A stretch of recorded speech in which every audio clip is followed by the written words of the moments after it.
नमस्कार दोस्तों, आपका स्वागत है। बहुत ही ज़्यादा अहम विषय पर आज हम बात करेंगे कि जो पवित्र आत्माएं होती है, जो उच्च बली आत्माएं होती है, जब वो पृथ्वी पर जन्म लेती है तो उनके जीवन का उद्देश्य आखिर क्या होता है, वो ऐसा जीवन आखिर चयन क्यों करती है, और हम जो आम लोग होते हैं उनसे उनका जो जीवन है वो किस तरीके से अलग होता है, इसको हम थोड़ी सी बारीकी से आज देखने की कोशिश करेंगे।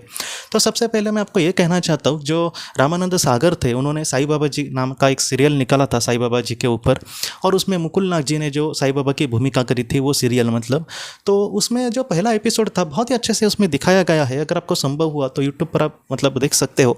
तो उसका जो पहला एपिसोड था उसमें ये दिखाया था कि एक पवित्र आत्मा है और वो अवकाश में रह रही है, और वो पृथ्वी का जो दुख है उसको वहाँ से देख पा रही है, और उसको बहुत ही ज़्यादा बुरा लगता है कि पृथ्वी पर इंसान कितना गरीब है, पृथ्वी पर कितनी बीमारियाँ है, पृथ्वी पर इंसान कितना दुखी है। इन सारी चीज़ों को लेकर वो बहुत ही ज़्यादा बेचारी दुखी हो जाती है आत्मा। और बाद में वो सर्वशक्तिमान ईश्वर बहुत ही अच्छे से उन्होंने समर्पक रूप से बहुत ही अच्छे से दिखाया है। एक सर्वशक्तिमान ईश्वर को भी बहुत ही अच्छे से उन्होंने दिखाने की कोशिश करी है। तो वो जो पवित्र आत्मा होती है वो सर्वशक्तिमान ईश्वर के पास जाकर ये कहती है कि मैं अभी पूरा ब्रह्मांड घूम रहा था और पृथ्वी का जो जीवन है उसको देख के मुझे बहुत ही ज़्यादा बुरा लगा। तब वो जो ईश्वर थे वो ये कहते हैं कि तुम्हें इसको लेकर बुरा मानने की ज़रूरत नहीं है।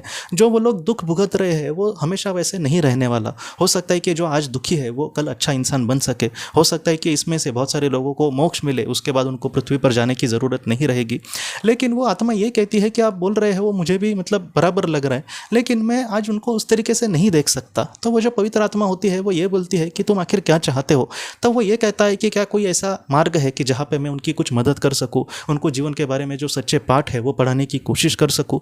तो वो जो सर्वशक्तिमान ईश्वर है वो ये कहते हैं कि चाहे तो तुम पृथ्वी पर जन्म लेना और जितना हो सके लोगों को कुछ देने की कोशिश करना, ज्ञान हो या फिर और भी उनकी कुछ मदद चाहे तो करना। तो ये सारी जो चीज़ें हैं वो तुम अच्छे से कर पाओगे क्या। तो वो आत्मा कहती है कि हमें ये जो काम है मैं बहुत ही खुशी से करूँगा, क्योंकि मुझे उनके लिए दिल से कुछ करना है।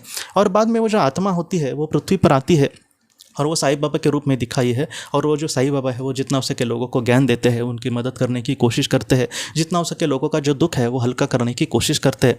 तो इस तरीके से बहुत ही अच्छे से वो बातें दिखाई गई है। मैं आपको सच बोलूँ तो पृथ्वी पर जो महान लोग हैं, मैं एकदम ही महान लोगों की बात कर रहा हूँ, जो संत वगैरह होते हैं, ऐसे लोग जो अपने लिए कुछ भी नहीं चाहते, मैं सच बोलूँ ना तो उनके जीवन लेने का प्रयोजन जो होता है उसके पीछे की जो कहानी होगी वो इस इंसान से, इस पवित्र आत्मा से उन्होंने जैसी दिखाई है रामानंद सागर जी ने, उससे अलग नहीं होगी दोस्तों। ज़्यादातर जो पवित्र आत्माएं होती है वो इसलिए पृथ्वी पर आती है कि वो समाज को कुछ दे सके।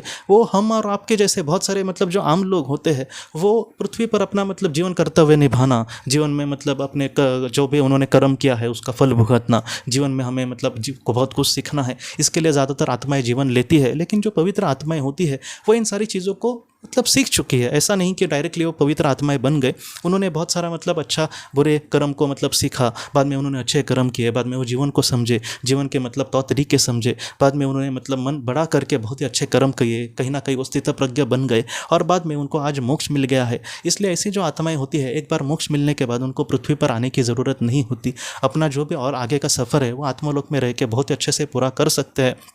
लेकिन ऐसी आत्माएं जहाँ पे जिनको लग रहा है कि मैं दिल से कुछ करना चाहता हूँ, तो ऐसी जो आत्माएं होती है वो पृथ्वी पर आ सकती है और वो जितना हो सके समाज के कल्याण के लिए बहुत कुछ कार्य करती है दोस्तों।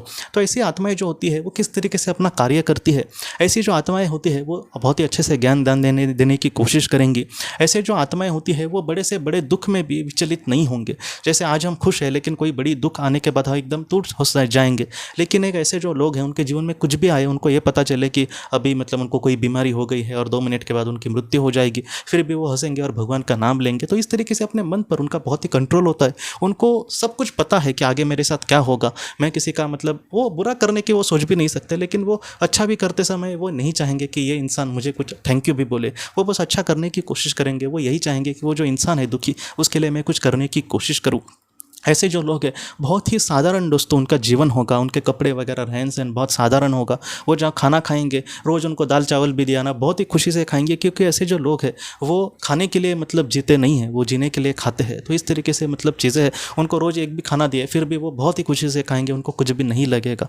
ऐसे जो लोग हैं उनका जो जीवन होगा एकदम साधारण होगा। हो सकता है टूटा फूटे घर में वो पूरी ज़िंदगी अपने काट दे और किसी तरीके से बस मुझे लोगों के लिए कुछ करना है, अपना सब कुछ बेच कर भी वो लोगों की खुशी के लिए सब कुछ करेंगे। एक पेड़ के नीचे भी रहने के लिए उनको ज़रा भी दुख नहीं होगा। उनके पास 4 पैसे होंगे और वो सब पैसे लुटाकर शांति से भगवान का नाम लेकर बैठना ये भी उनको संभव होगा। तो इस तरीके से इनका जो जीवन होगा बहुत ही एकदम आम सा जीवन होगा।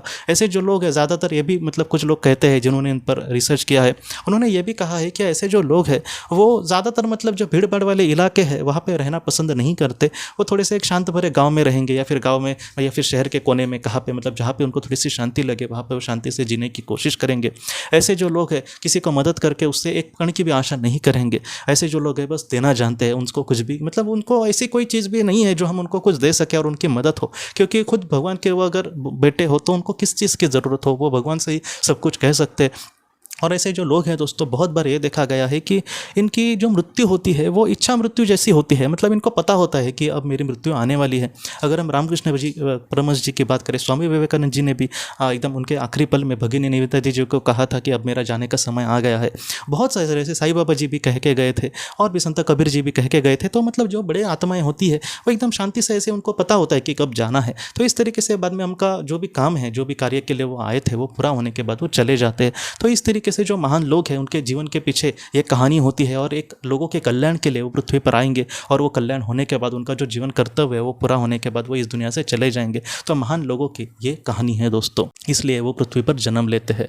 ऐसे जो लोग हैं वो सच में मतलब दुनिया में मुझे लगता है कि सब ऐसे जो लोग हैं वो किसी के जीवन में आना, मतलब ऐसे लोग ज़्यादातर जीवन में हमारे बहुत ही मुश्किल से आएंगे, लेकिन जीवन में आना मतलब मुझे लगता है कि हम सबकी खुशकिस्मती है कि ऐसे लोग हमारे साथ रहे और उनसे हम बहुत कुछ सीखे और अपने जीवन का भी बहुत ही अच्छे से सार्थक कर सके दोस्तों। तो दोस्तों हम अपने अगले वीडियो में मिलते हैं। आप अपने परिवार का ख्याल रखना। आपका बहुत बहुत धन्यवाद। अगर आपने किसी अपने को खोया है और अगर आप किसी जेन्युइन भरोसेमंद थेरेपिस्ट की तलाश कर रहे जो आपके अपनों के संदेश आपको दे सके, तो आप इस नंबर पर व्हाट्सएप मैसेज कर सकते हैं। हम जितना हो सके आपको किसी अच्छे थेरेपिस्ट के बारे में बताने की कोशिश करेंगे जो आपको बहुत ही अच्छे से संदेश दे और आप अपने जीवन में आगे बढ़ पाए। आपका बहुत बहुत धन्यवाद।